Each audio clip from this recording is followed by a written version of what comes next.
Hey, hi, my name is Jim Wazinski. Welcome to another edition of Tribe Talk. With us is the owner of the Coastal Chiefs, Steve Santacroce.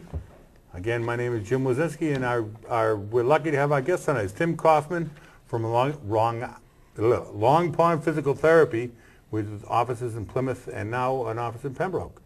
Welcome aboard. Thanks for having me. Welcome. All right. Thanks. Great. The Chiefs are coming along. We're getting there. We start in practice Wednesday night now at 7 o'clock. Down Sylvester Field. If you want to come and join us, come on down. I'll be there every night.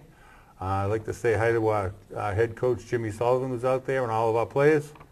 Get your sleep and eat a lot. I'm a big guy into physical fitness and all that. I have been my whole life.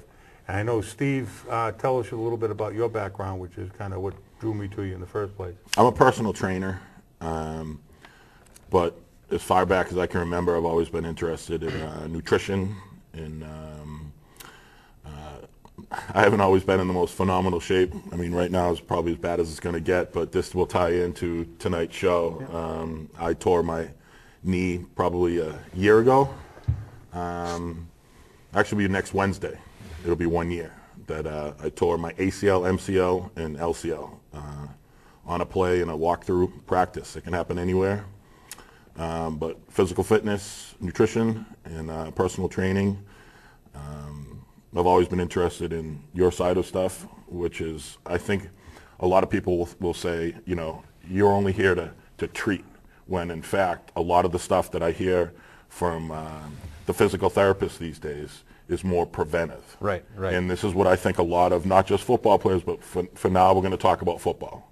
Yes. They need to listen to the preventive stuff, because we were built growing up on benching, squatting, you know, heavy stuff, grunt stuff, and maybe didn't know that this was actually counterproductive, right, and gave us weak cores and all this other stuff, and you'll get into that. Right. Because what we do is, nowadays the physical therapists, you just don't go to school and get a 4-year degree and all of a sudden you're out being a physical therapist.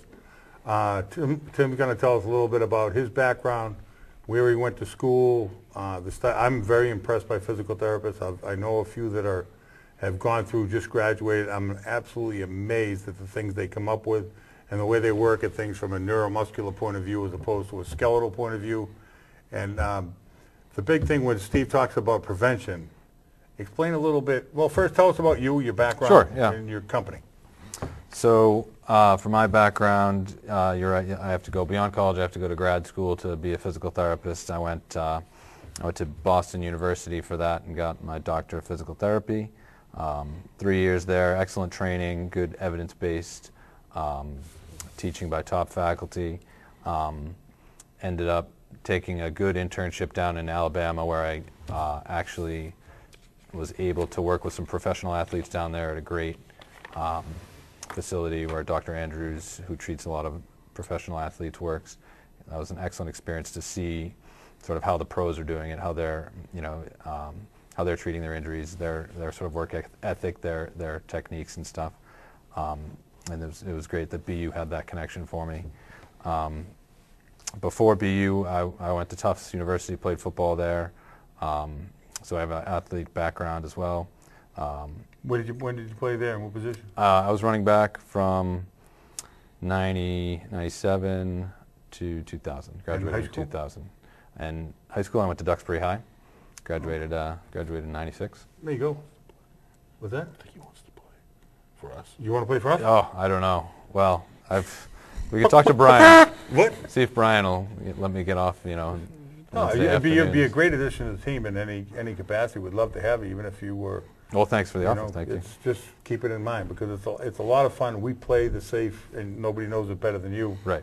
How to play it safe, and the schools you've been going to, they don't get any better than Duxbury High, Tufts, and BU. I mean, you don't get any better schools around there, and then you throw in the Southern experience you have with the pros. Kind of opens your eyes to the amount of ability people can actually have. Oh, they're like a different species. It's incredible to see those professional athletes rehab. That's kind of like another story. But that was a great experience. Right now, I'm working in Pembroke with Long Pond Physical Therapy. I'm the clinic director over there. We just opened our new clinic in Pembroke on 139. It's our second clinic in addition to the Plymouth office that's been around for at least 8 years. So that's still there. Now we have 2. The Pembroke office is new. We've been there for about 6 months, and business is picking up. When do you guys open there?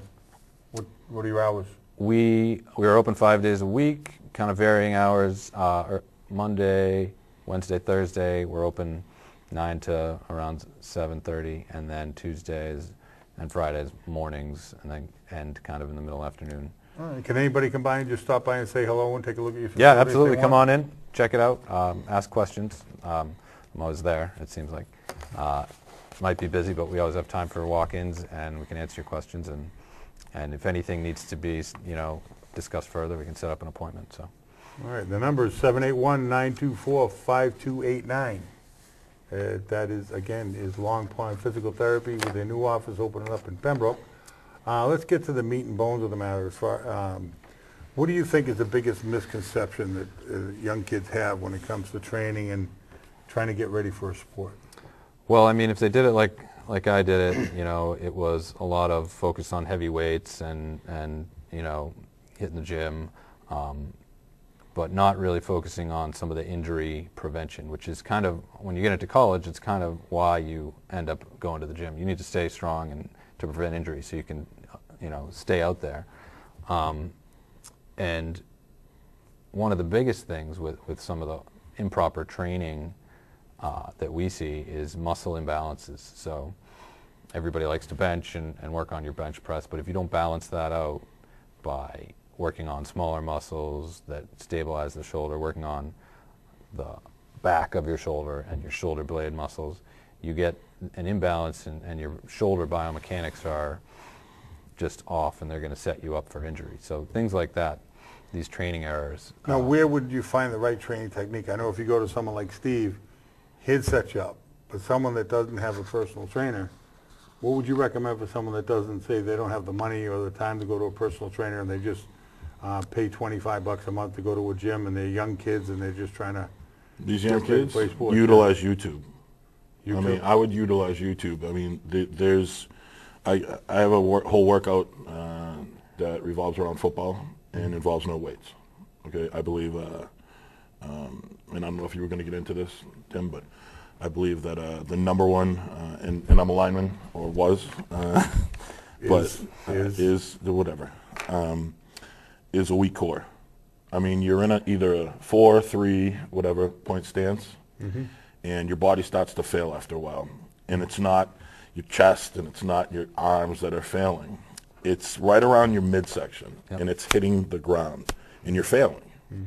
And and I'll pass the question back to you. Yeah. Do you think, and I do, that in this next generation of football players along with injuries, because we all know that bench pressing, even anything below parallel, just tears up your shoulders. Right. And most coach, most stuff when you're dealing on the line, a lot of the stuff is in here, which you'd want more close grip stuff, right? Sure. Right. But do you think you'll see more and more of the medicine balls, the plyometrics, the core training to where, because this is what, if you look online at the NFL, Nike training centers, you do not see the stuff you see in the combine.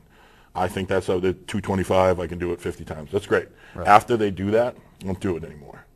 Right. So I think the training has started to change to where it actually is more common sense. Like, what would make, that failed during the game, what would help it not fail? Right. And I think the plyometrics and even Pilates stuff. Yeah. I mean, I know yoga. I mean, there's different stuff. I mean, stretching is just unbelievable from my point of view. I think the weightlifting is straight weightlifting going in. I won't get into guys squatting on a going in and squatting on a Smith machine to wreck your knees, but that old fashioned, how much do you bench, how much do you squat, is how little, to me, just spells out how little have you been paying attention to this new generation. And you're right. Yeah, all those things you said, plyometrics and even Pilates, yoga, like basically getting a balanced workout to work your whole body evenly, and that's how it's going to operate on the field. You're going to need every body part, not just one. But to answer your question about where kids can go, it's actually getting better at high school. So you can also go to your coach. A lot of schools now are starting to have strength trainers that are trained in all this stuff, like a personal trainer. So if you don't want to go to a personal trainer, you can start there. You mentioned the core, and that's another common thing that we Can you see. explain what the core is? A lot of people hear about all the TV shows, all the girl shows to the guy shows. You need a strong core. You got to work your core. People think you're talking about the middle of an apple. Right. No. What is the core in a human being? It's not just your abs, but it's like the whole center of your torso. So it's abs, it's back. From here to probably right where your legs begin. Exactly. With your core. And you can't do anything without using your core. You can't roll over in bed without using your core. If anyone's had back pain, you know that like even laying down hurts. Your core is constantly active in it, and it's very important in sports, because if I'm going to go run down the field and catch the ball, tackle someone, I get my energy from the ground, but it has to transfer through your legs, through your core, up to whatever you're doing with your hands. And we see a lot of imbalances there too. So not just in shoulders, but people have strong legs but weak core. Or they have strong, tight hips, and then their spine is moving too much, and it sets you up for injury, and can, you can get away with it for a certain period of time, but eventually it's gonna definitely cause injury. So I think you mentioned things like Pilates. I mean, you can imagine seeing a bunch of football players doing Pilates. They would be really taxed at trying to do that right. I mean, Well, I've invited football players to do either yoga, especially just start off with yoga. Right. And they're like, that's stupid. It's like, because you can't breathe. I mean, you can't even get through it. Yeah. So, I mean, it's tough. for me, when I'm training, if something taxes me right away, that's my weak point. Right, and that's a good point. If you work on your weaknesses, it's going to help with injury prevention. We kind of see the same weaknesses in injured people when they walk through our door, and it's it's always the same muscle imbalance. It's always working on the rotator cuff, or working on the core, or working on hip stability instead of strength, working deep stabilizer muscles. That's another kind of imbalance that we see. So you've got your mover muscles, your big muscles that get you out of chairs, climb stairs, turn your neck, turn your core. But there's a whole other group called we can call them your stabilizer muscles, and they're smaller muscles just designed to keep your joints in good alignment, keep your biomechanics operating properly, so you minimize stress on all those joints. And if you don't work those as much as you work all the movers, that's going to also set you up for injury. So to work those are things like balance exercises, like neuromuscular training, like balancing on one leg, putting yourself on an unstable